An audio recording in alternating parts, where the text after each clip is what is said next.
Hello বন্ধুরা, আমি কবিতা তোমাদের সামনে আবার চলে এসেছি নতুন একটা রেসিপি নিয়ে। বলো তো এটা কি শাক? তোমরা কি চেনো এটা কি শাক? আশা করছি সবাই চেনো। আমরা এটাকে বলি ঢেঁকির শাক। তো আজকে এই ঢেঁকির শাকটা আমরা কিভাবে রান্না করি সেটাই আমি তোমাদের সামনে নিয়ে এসেছি।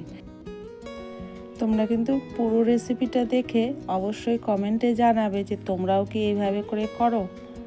তো বন্ধুরা, দেখে নেওয়া যাক আমি কিভাবে করে এই শাকটা রান্না করি। তো নতুন বন্ধু যারা এসেছো আমার চ্যানেলে, একটা লাইক করে দিয়ে পুরো ভিডিওটা দেখো, আর ভিডিও সম্পর্কে একটা কমেন্ট করে যেও।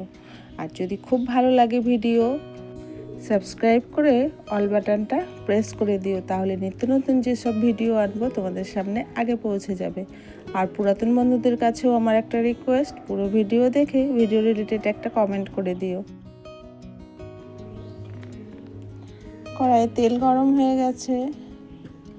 কয়েক কোয়া রসুন, 1 চামচ পরিমাণে কালো জিরা আর 3টে কাঁচা লঙ্কা আমি সম্বারা দিয়ে দিলাম।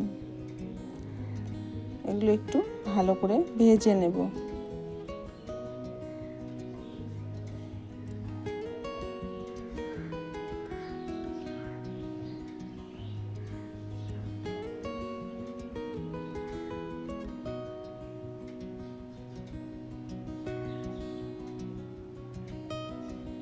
তারপরে এই কেটে রাখা শাক আর আলুগুলো দিয়ে দিলাম।